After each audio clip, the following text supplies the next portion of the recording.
Welcome, everyone. Thank you for joining us today as we discuss common challenges to OSHA compliance. My name is Amanda Yerke, and I'll be your host for the next hour. To get started, I'm going to briefly introduce the panelists for today's event.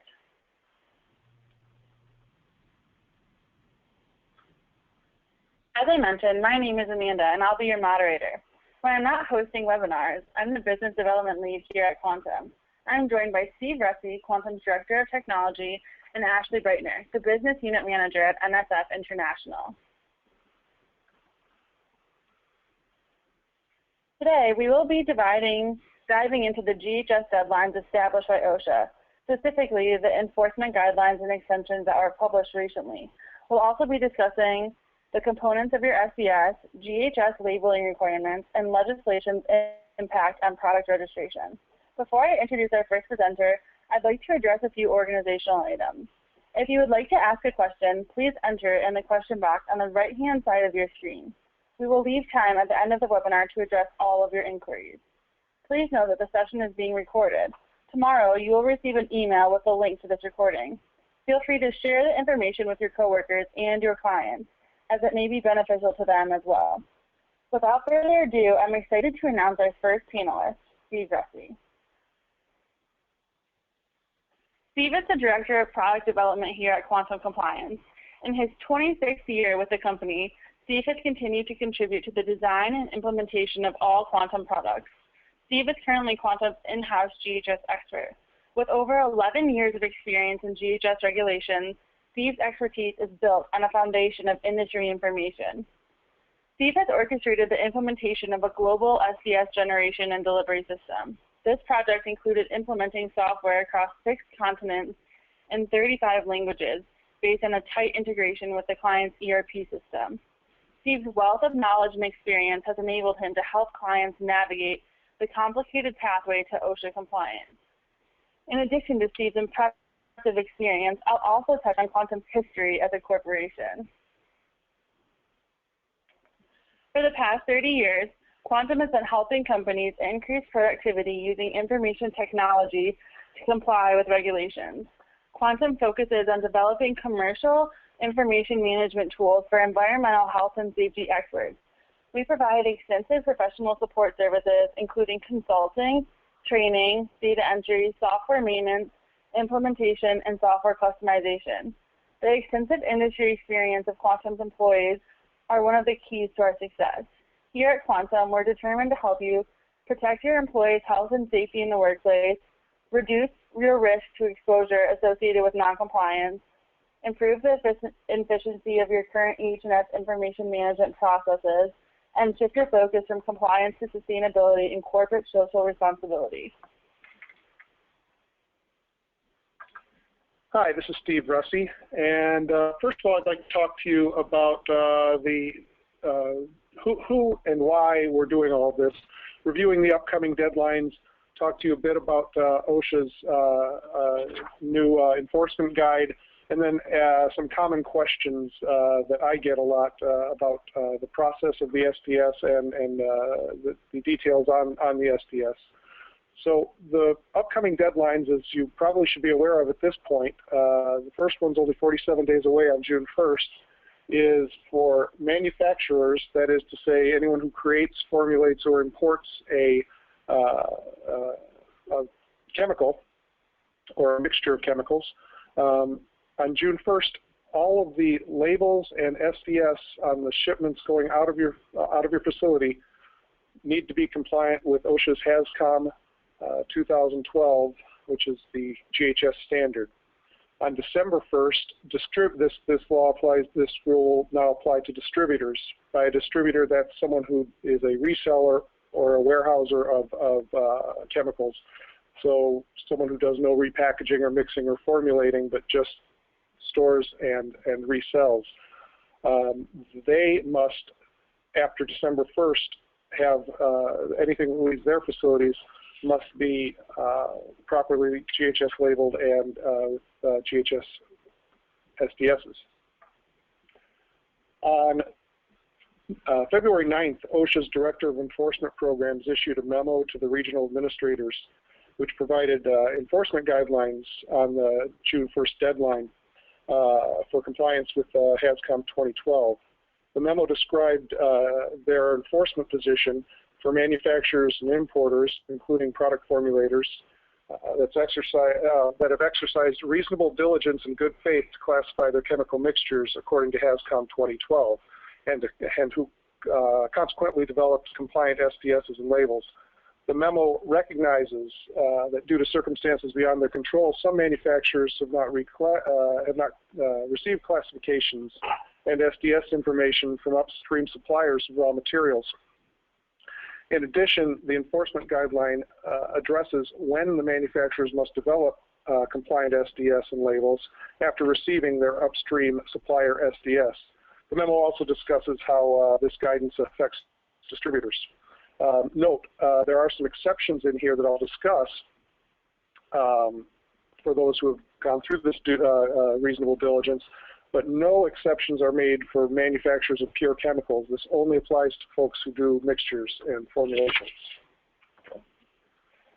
The downstream manufacturer's timeline to create an SDS and label is within 6 months from the time you receive all of the hazard information for the ingredients of your mixture. The deadline is June 1st, but if you've done the proper due diligence and follow up with your upstream suppliers, which I'll talk about a bit later, OSHA will not enforce and enact penalties if you've got your paperwork in line.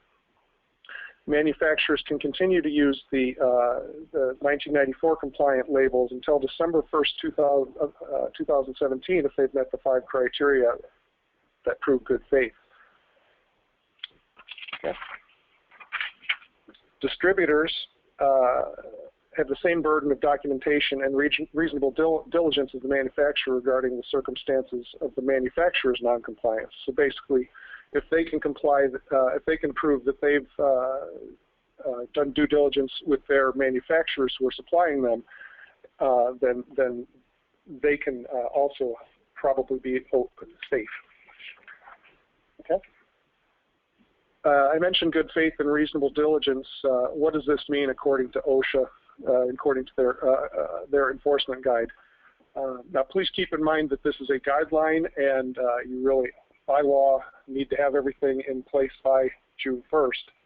But if you followed these steps and can show due diligence to OSHA, then their enforcement guide says that you have 6 months after gathering all of the relevant information.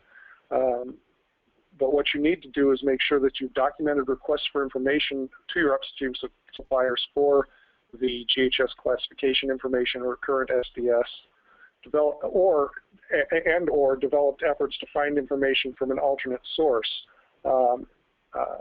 If there is a source for the GHS hazard data other than the supplier, you must document that it was checked.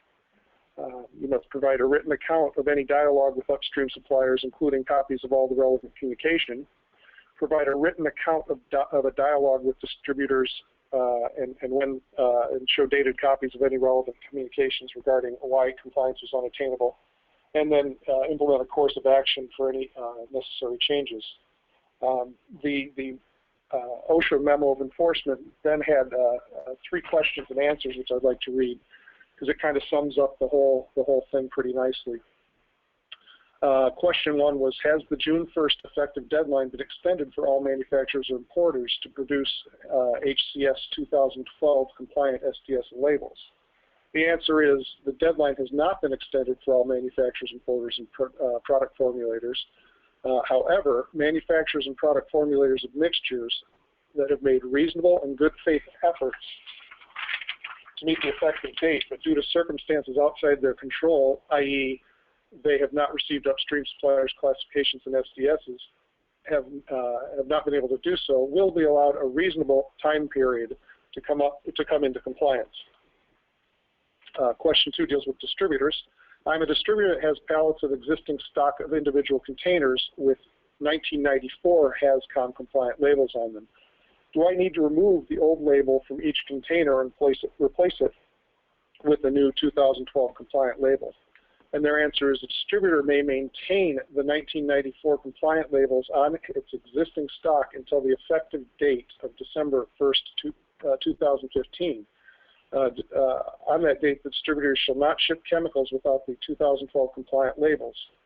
Again, as before, in the situation where the distributor supplier has not been able to comply with the June 1st compliance date, despite reasonable diligence and good faith efforts, the distributor may continue to ship with the 1994 compliant labels.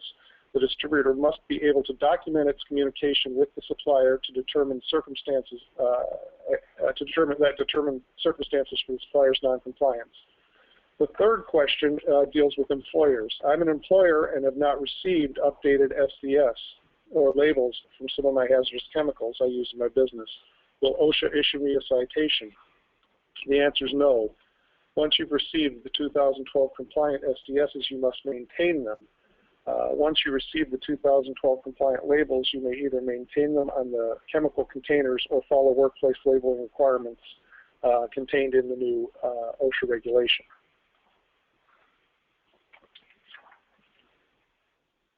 The OSHA enforcement memo referenced several times alternate sources for the hazard information. So if you do not have your manufacturer's, your supplier's GHS SDS information, you still have to try to find the information out in other sources. Quantum feels the best source for this information that's available is the European Chemical Agency's ACHA.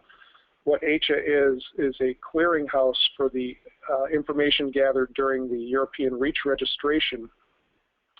And as a part of that REACH registration, the manufacturers of chemicals had to either individually or jointly submit data about any chemical they manufactured. And this data included a full dossier of GHS hazards for every chemical. So this data, some of the data was actually brought into the European CLP regulation, which is their version of the GHS regulation. So some of the data is actually brought into some of the chemical classifications have actually been put into law in Europe, and the ones that are not actually codified are still available up there, so you can see what different manufacturers have defined as the hazards for a given number. And this is all based on either EU number or CAS number. So changing topics a bit, I'd like to discuss some common questions regarding the new GHS SDS and classification in general.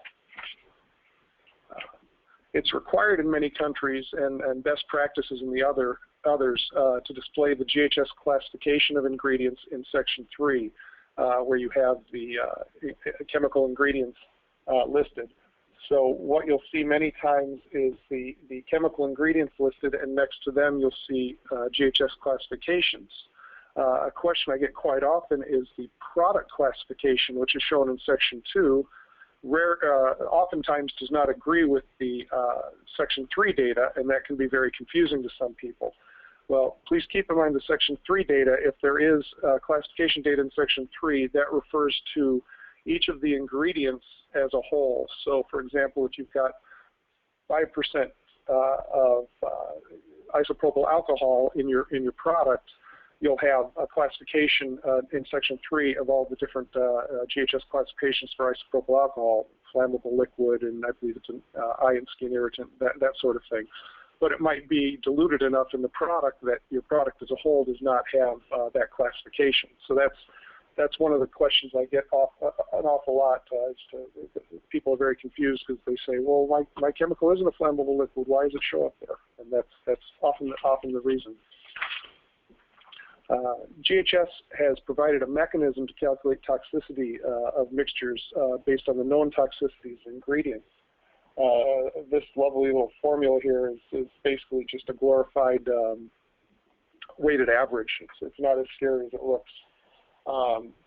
What this allows you to do is take the LD50 data for the ingredients, the lethal dose data for your ingredients that you're using, and calculate what's called the acute toxicity estimate for your product.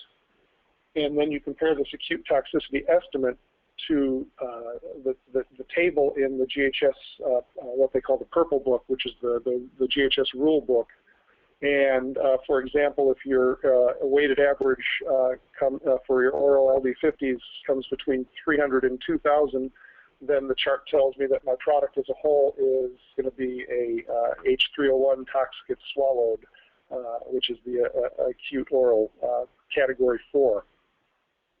The other nice thing about this is that if you don't actually have the LD50 data for a CAS number that you're using, you can use the same chart has a converted acute toxicity point estimate, it's called, which is basically a number that you use for that category. So if you go to your supplier's SDS or to a site like Osha and they tell you that this chemical you're using is an acute oral 4 toxicity and you don't have an LD50, you just go to this chart and say, okay, you need to use 500 milligrams per kilogram as your number in this calculation. So the really nice thing about this, and the reason they put it, one of the reasons they put it in there, was to eliminate unnecessary animal testing, because we already have a lot of data about a lot of LD50 data about the individual ingredients, but there's really no need to retest the product as a whole if all of this data is known. If you're creating your own SDSs, Osha is another good source for LD50 data. One of the things to keep in mind if you are looking for this data is there's an awful lot of studies out there. Some of them have very wide ranges of data. One of the things that Osha does when displaying that data is they will put a reliability factor on the study. So if the reliability factor is 1 or 2, that's probably a good number. If it's 3 or 4, you should probably seek other sources. Couple of things that Osha did when they enacted HAZCOM 2012 that you should be aware of, aside from that are outside the world norm, are in a couple of categories such as skin sensitivity and the carcinogen 2. They took a lower standard than the majority of the world uses. So for skin sensitivity, the European regulations has a 1% cutoff. So if you have a 1% of a skin sensitizer, your product as a whole will be evaluated as a skin sensitizer. But the Osha regulation is 0.1%. So an awful lot of products out there, certainly a lot of consumer goods and whatnot, that have fragrances and things of that nature will have skin sensitizers of 0.1%, and your old MSDS may not have even had that as a classification, but your new SDS may. So that caught an awful lot of people off guard and led to an awful lot of reformulations. The next one I'd like to talk about is the carcinogen and reproductive hazard. Actually should be on here too, class 2, which is the suspected carcinogens, the suspected reproductive hazards. The Purple Book guideline is to use 1%, but Osha, in their infinite wisdom, has chosen a 0.1%. And aside from Brazil, I don't know of another country that has used 0.1. So that's very different from what the rest of the world is doing, and again will cause an awful lot of things that weren't looking as alarming. A lot of products will look a lot more alarming because they'll have the exploding man symbol, which is the internal danger. I like to call it the exploding man symbol, for lack of a better word, on it because of the carcinogen. Couple of questions we get about labeling. What needs to be on the label, for one thing. Section 2.2 of the GHS SDS has all of the labeling information that is required, aside from the product identifier and the name and address and whatnot of the manufacturer.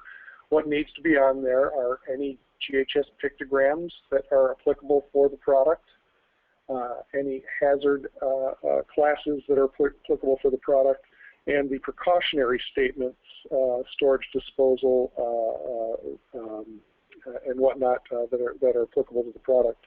All of these should also be displayed in Section 2.2 of the SDS. As far as the format of the label, OSHA really doesn't have a whole lot of guidance as to what exactly it needs to look like. There's no requirement for a specific font or size. The only real guideline is it must be legible, which I guess depends on how good your eyesight is to some extent.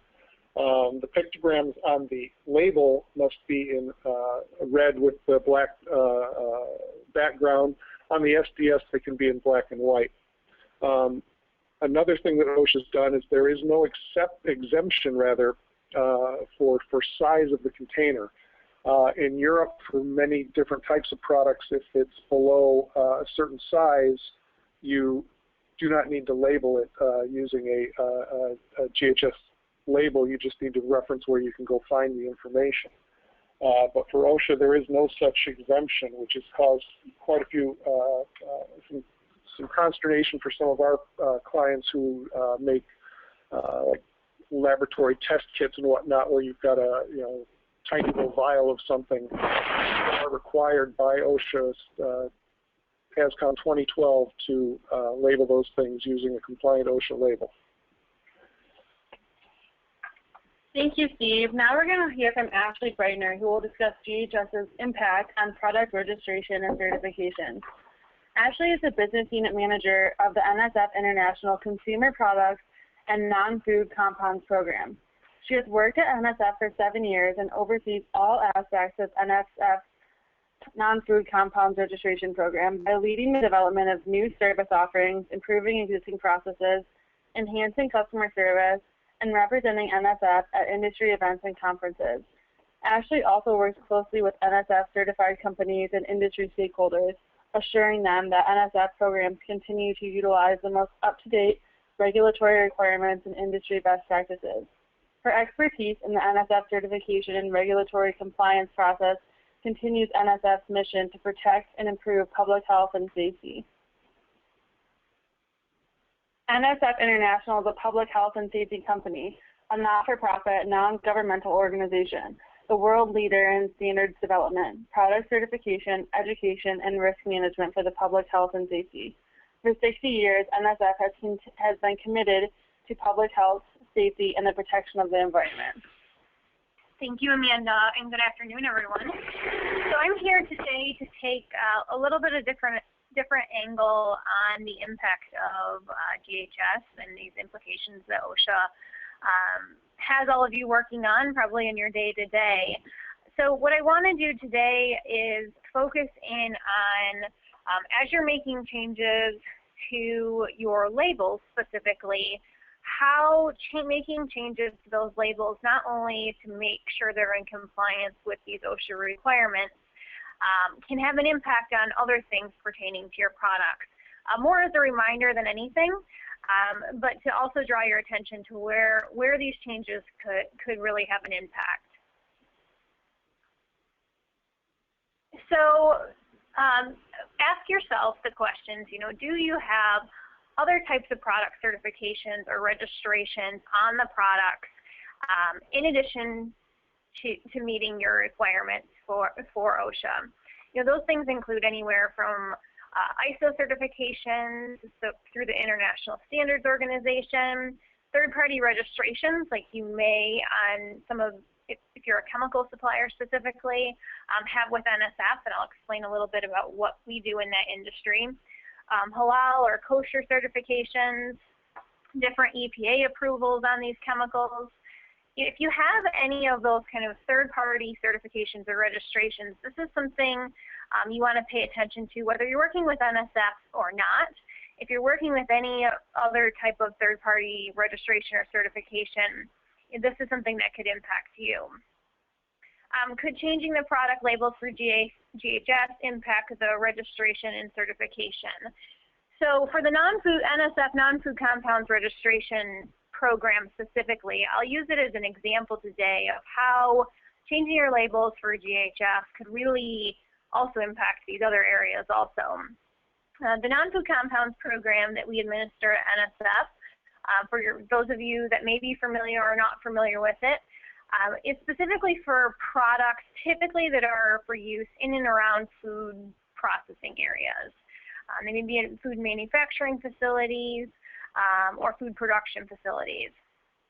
They're not intended to go in direct contact with the food, but there is some potential for contamination for them to happen. Examples of these products include anywhere from your maintenance and cleaning type chemicals to sanitizers, lubricants, water treatment compounds, eggshell cleaning products. You know, if you imagine all the chemicals used in a food production facility, that's what we deal with and register on a regular basis from a safety perspective. So with the NSF program, for example, part of the registration program, in addition to making sure there's the formulary requirements are compliant, there's also the label aspect. So for NSF's program, for example, there's labeling requirements that include things like NSF needs to know the trade name of the product, and that needs to appear correctly on the label, the name of the company marketing the product, the label with the actual NSF certification or registration mark is accurate and clear and concise, and that there's category-specific requirements. So for our program, we classify different products based on their end use, and that's one of the requirements to be clearly legible on those labels. So with us having requirements in our registration program, not only specific to the formulations, but also to the labels, as you make changes for GHS, it's very likely that depending on what you're changing on those labels to comply with the OSHA requirements, could impact your registration that you hold with NSF or any other third-party body. For NSF, for example, we have kind of narrowed down when you may or may not need to resubmit those labels that you've changed because of GHS to us. So I'll use this as an example today. So we would require the labels to be resubmitted to us for re-review for your registered products if a change in the text is being made, including and not limited to things like directions for use, composition, warning statements, the words NSF and the use of them, and then graphics depicting areas of use. So the intended end use of the product, and graphics or wording depicting what the intention is there. This obviously doesn't include things like product or company name changes, but in these instances, what we're finding is many manufacturers aren't just adding the symbols for GHS compliance, but what they're doing is they're using this as an opportunity to redo a lot of their labels, beginning to end. So as they're making other changes, not just GHS changes to these labels, it's really impacting across the board their product registrations. So next, we've classified examples of cases where we don't need to see the labels based on the changes you made. These changes can include things such as just basic different changes in placement of the text or graphics. So you have the same text, same graphics, but you just moved them around or made them a different color. Changes to the color, again, of the font or labels. Changes in graphics on the labels that do not reflect a use area. So say there's a picture of some type of equipment for it to be used on, that would not need to be seen either. And then also the addition of the NSF registration mark, because if we're assuming if we're registering that product, it should be placed on there from the beginning anyways. So what we've done here is I put a few questions in here to ask yourself. So yes, you may not have NSF registration, but think about the other registrations or certifications you can have on these products. For us specifically, are the changes I'm making due to GHS specifically to any of the text on the labels, the use directions and whatnot? In that case, yes, label change submission is definitely necessary. If not, you want to ask yourself the next question, which is, am I adding graphics or symbols not related to the end use? So a lot of the GHS type symbols that are being added aren't necessarily related to the end use. They're more related to the hazards identified with the product. So in that case, if they're not related to the end use, then no, we can proceed to the next question. So are you changing the label's format? So if you are changing the label's format, an application typically is not needed. We don't care about what format everything is on that label, and you know where it's placed, what color it is, but it's more about the content of the label. For our case specifically, and in general, if you're still not sure if what your changes you're making on your labels due to GHS can impact these other registrations or certifications you hold, my best suggestion is contact your registration or certification body now, as it can, it can be a significant impact not only to pull your products into compliance, but for them to have to be notified of those changes and re-review those labels. So I talked about a couple different examples at the beginning of types of registrations or certifications you may hold on your products. And what I outlined here was an example that many of you probably have, like an ISO 9001 registration. That's facility specific, it's not product specific. In that case, labels are typically not considered, so that's not something of where you need to resubmit. Halal and kosher follow the same rule, where you're not submitting the label as it stands. Now, for ISO product certifications, so at NSF we administer an ISO 21469 certification, which is specifically for the hygienic production process of lubricants to be used in the food and pharmaceutical industries. That is very label specific. So that is definitely something that if you hold a certification for, you would want to submit. Also, for any third-party registration, such as with us with NSF, you would definitely need to resubmit your labels. And another thing to consider is if you have any EPA approvals on your products, if any of your products are, for example, a antibacterial type product. Those master labels, as you're changing them for GHS, very, very likely need to be resubmitted to the EPA. Thanks, Ashley. We appreciate your insight. We set aside some time for a question and answer session with our panelists. Please submit your questions through GoToWebinar, and I will direct the questions to either Ashley or Steve based on the content of the inquiry. We'll start with you, Ashley. If I'm interested in NSF registration, where should I go for more information, or what are the first steps towards that registration? So, two good places to contact. Our website is NSF, or www.nsf.org. You can find most of the basic information about any of our certification or registration programs there. You can also feel free to email me directly. And my direct email address is A as in Ashley, my last name Breitner, BREITNER, @nsf.org. Or, if you go to our website directly, there's many different ways for you to submit your contact information for us to follow up with you. The NSF registration program is pretty straightforward for these chemical types of products. It's basically a formulary and label review program. So we would provide you with the forms necessary to complete.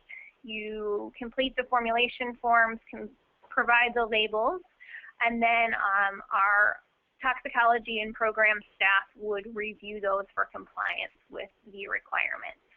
We're happy to provide anyone of interest a copy of our registration guidelines for that program that give you an idea of exactly what's required for each product and each product type. And you can receive a copy of those by contacting me directly or going directly to our website also. Great, thank you. This one's for you, Steve. Must Section 3.1 of the SDS include all the chemical composition of the product or only the products listed in Section 2? Section 3, could you ask that again? I'm sorry. Absolutely. Must Section 3.1 of the SDS include all the chemical composition of the product or only the products listed in Section 2? Well, Section 2 contains the GHS hazard classification of the product. So what Section 2 will have will be your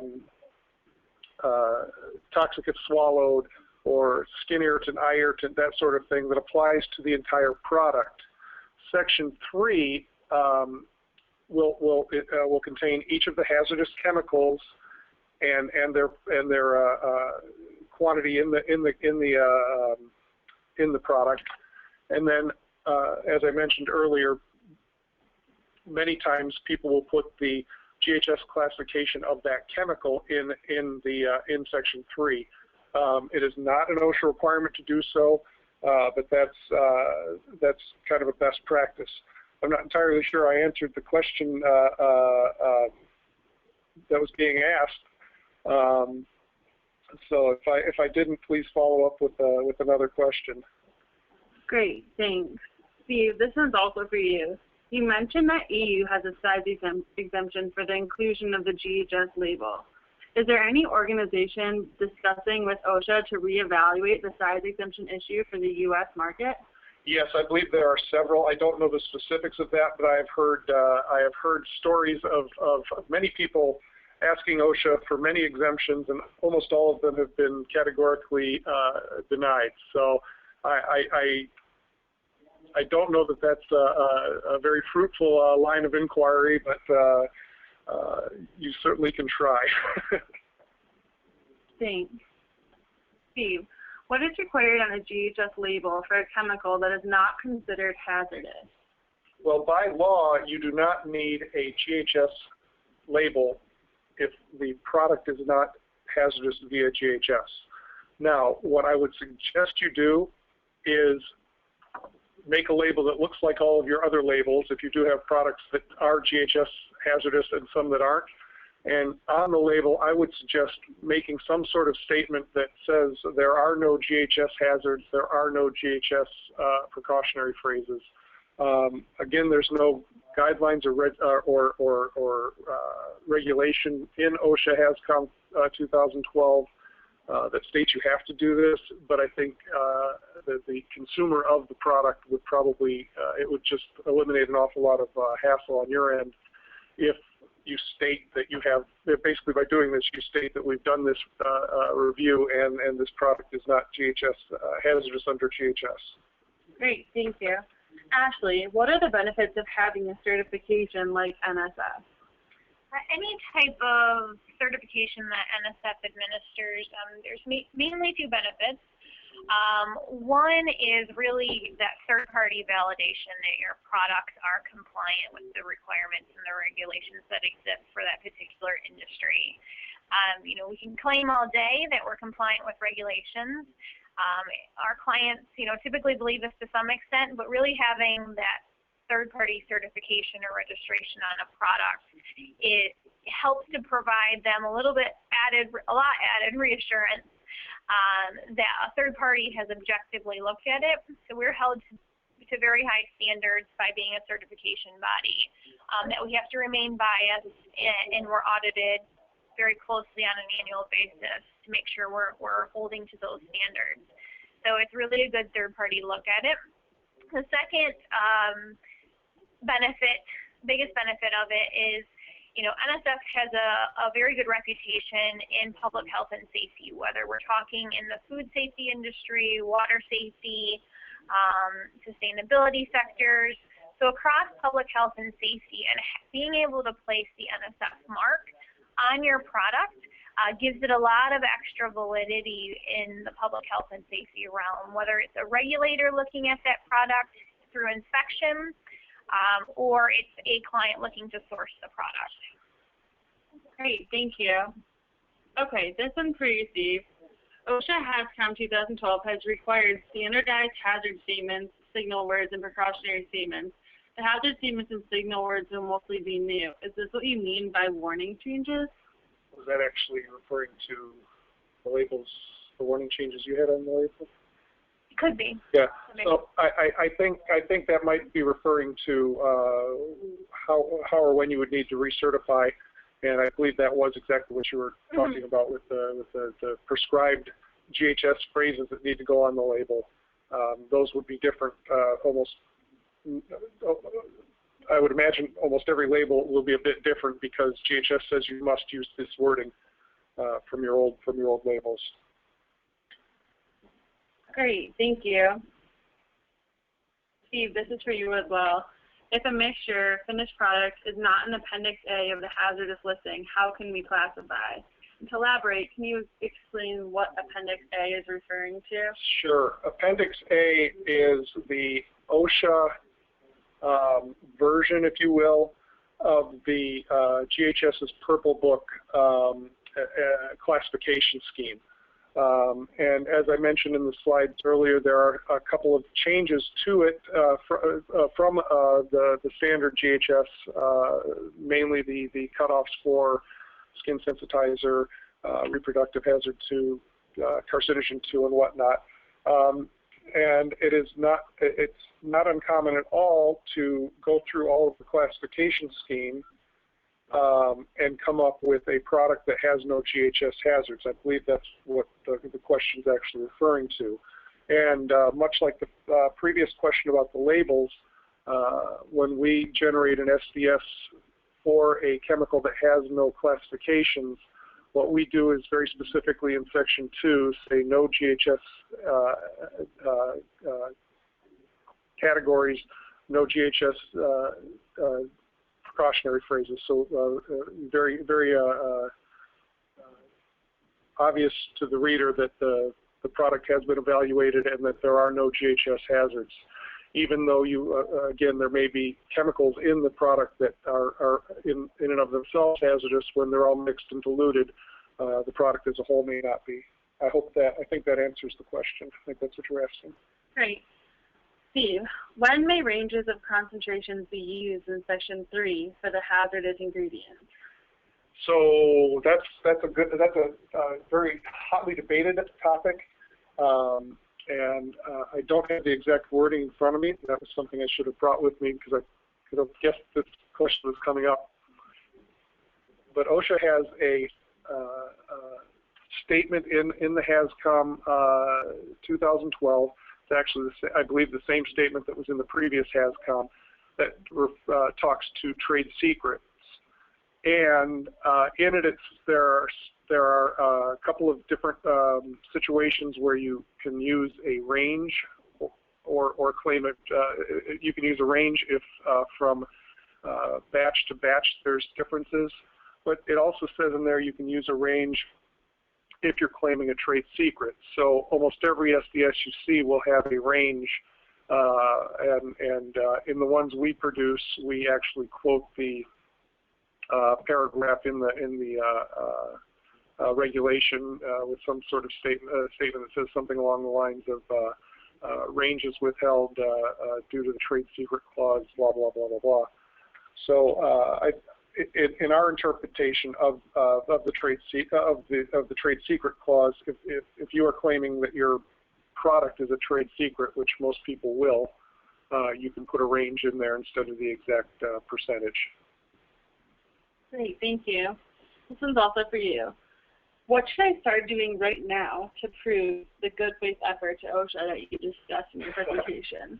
Well, for one thing, you probably unfortunately should have started doing it a few months ago, but I think the first thing you do is for each of the products which you have not yet created GHS compliant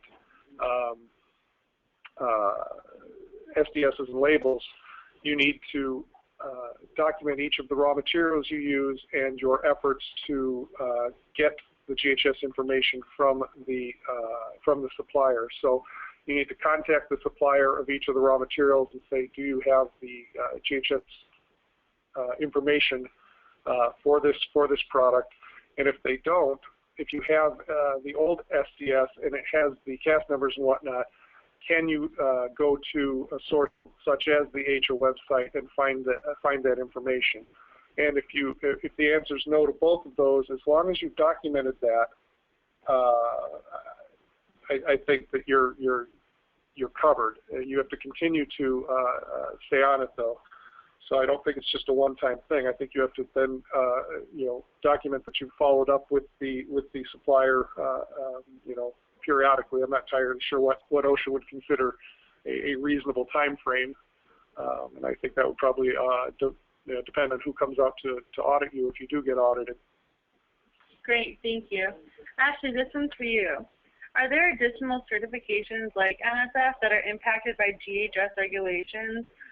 Or in other words, are all certifications and product registrations impacted by the GHS standards?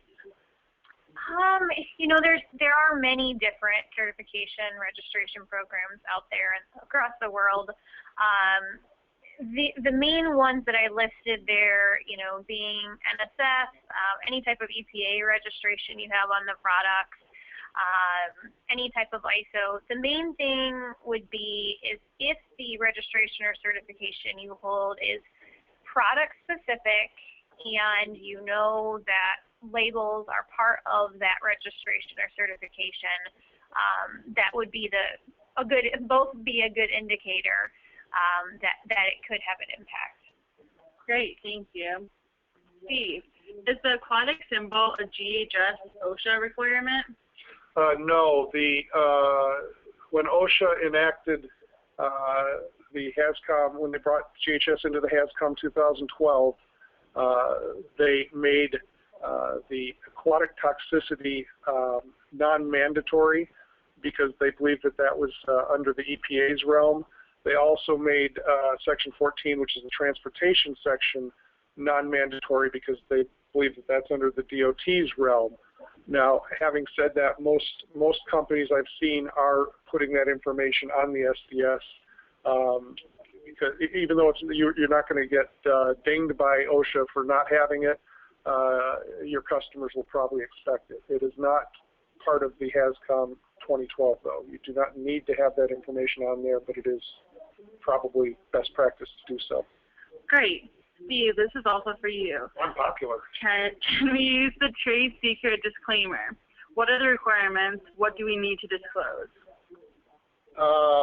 That would be the paragraph that I wish I'd had in front of me.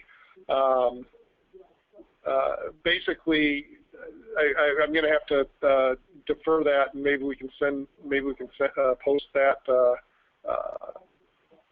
that later. But basically, there is a paragraph in the HAZCOM 2012 that deals with trade secrets, and it gives you the different the different ways you can claim it. I don't have any more specifics right now on that. I'm sorry. Okay.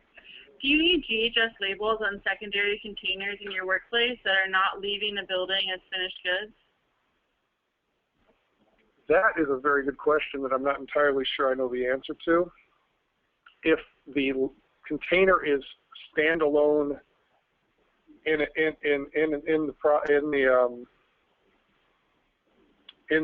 the shelf, I think you do. But if it's within another box or whatnot, I don't know. I don't think you do if it's not if you're not shipping it. So I'll give you a very tepid "I don't think so" answer to that one. Thank you. Ashley, this one's for you. The use of the new required OSHA HAZCOM 2012 hazard statements on labels means that the registration certification must be updated. If you're only adding those symbols, and those symbols are not related to the intended end use of the product, then no, does not mean that registration needs to be updated. Now, if you're making other changes, obviously, to your label, in addition to adding those symbols at the same time, then yes, it would need to be updated. Great, thank you. Steve, if a product is a corrosive and an irritant, do we use one or two symbols and warnings? Do they both have to appear on the label? This applies to both the corrosivity and the acute toxins. So for acute toxins, categories 1, 2, 3, you have the skull and crossbones, and for 4, you have the exclamation point. For corrosive to the eyes, the eye damage 1, and corrosive to the skin, you have the corrosive symbol. For the category 2s, you have the exclamation point. In both of those cases, if you have a toxin that is a skull and crossbones and another route of entry with the exclamation point, you do not need the exclamation point. And also, if you have an eye damage 1 and a skin irritant 2, you only need the corrosion symbol. You don't need the exclamation point.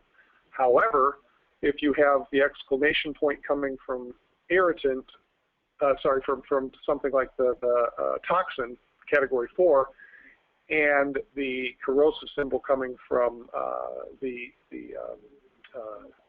skin corrosion, you would put both of those on. So there are situations where you would have both symbols on the output, but if you have a skin damage 1, a skin irritant 1, which would give you the corrosion, and eye damage 2, actually that would probably never happen, or probably the other way around.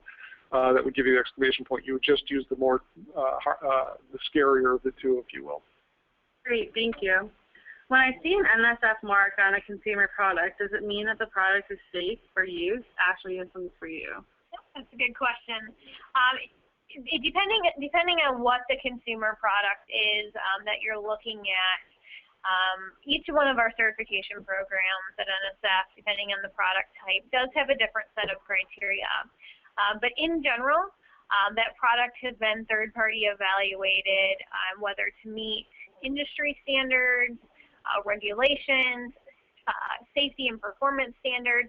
So yes, it does mean that that product is safer than the competitors as third-party validated. Great, thank you so much. This one's for you, Steve. What is required to be included on a label aside from GHS pictograms and hazard statements? I believe by letter of the law, you just need the product name, some sort of product identifier, and the manufacturer or supplier's information, name, address, and then you need the GHS pictograms, classifications, and precautionary phrases. I don't believe you need anything else. Now, many labels have all sorts of other information on them. Most labels have other information on them, but I believe letter of the law, that's all you need. Great, thank you. Steve, this one's for you as well. Finished products or mixtures in itself is not hazardous. What is the percentage of components that are classified as hazardous that are required to list in Section 3? So the information on Section 3 that's included on the SDS depends on the hazard classification.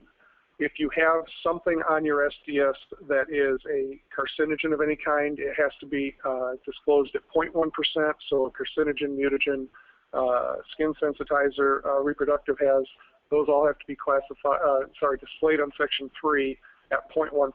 They will also drive a classification of the product. Any other hazardous chemical has to be displayed at 1%. Now, the hazardous chemical doesn't necessarily mean that it has a GHS classification.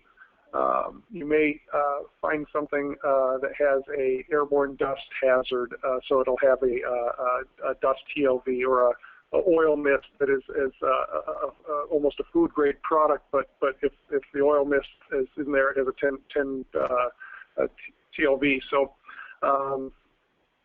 it doesn't necessarily. The definition of hazardous chemical, in our opinion, is not necessarily that it has a GHS classification, but rather that there is a hazard associated with whatever the chemical is. So to recap, anything that is not extremely hazardous, carcinogen, mutagen, etc., has to be disclosed in Section 3 at 1% or above. Great, thank you.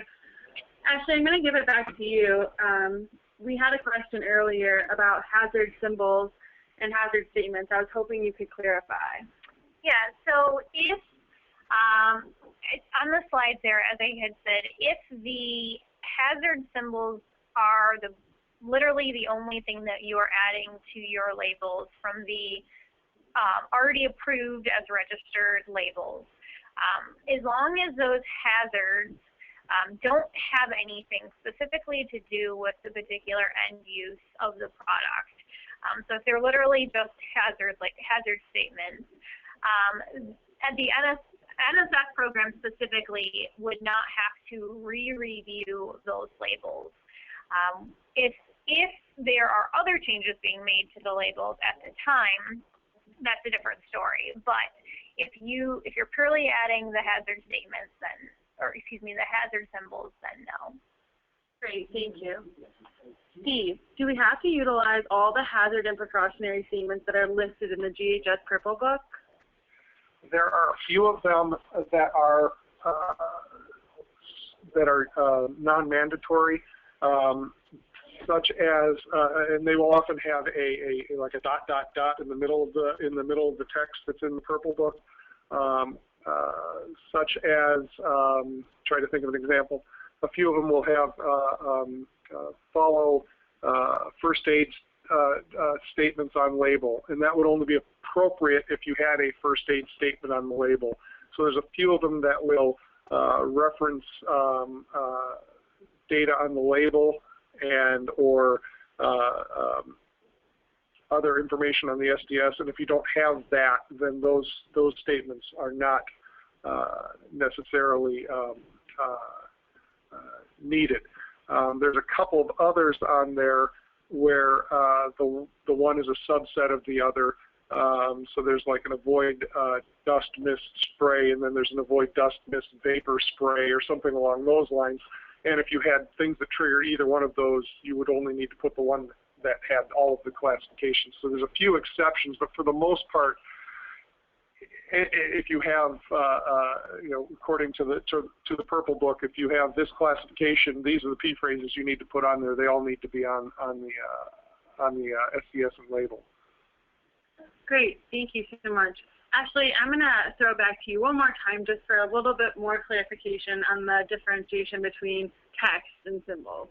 I apologize for that. So yes, what I would suggest for anyone adding the text hazards statements to the labels, a lot of times, sometimes those text hazard statements can have different implications than the straight symbols or pictures. So what I would suggest you do is if you submit a copy of an example of those hazard statements that are being added or hazard text that's being added to NSF or to your dedicated project manager that you work with, we'll quickly take a look at them and let you know if it's something necessary or not to re-review.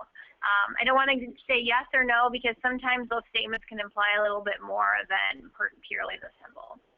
Okay, great.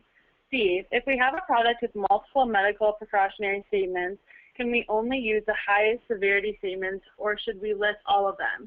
For example, P314, get medical attention if you feel unwell, and another such as call poison center if you feel unwell. That one is somewhat, I don't want to say troubling, but to some of my clients, the issue comes up in, for example, when you have something that's harmful or toxic if swallowed, and you also have a skin or eye corrosion.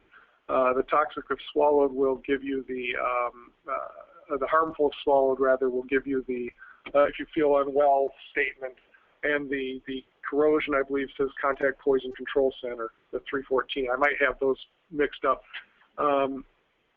Since they're both coming from different rules, I would suggest putting them both on there, even though it is a bit confusing. And I would agree that it's a bit confusing, and hopefully in versions 5 and 6 of GHS, 4, 5, and 6 of GHS, they'll address some of those. I think that was one of the things on the plate. I'm not off the top of my head. I don't know if they have or not, but that's a good question that's come up before. But I would suggest putting them both on there, even though it is a little confusing actually.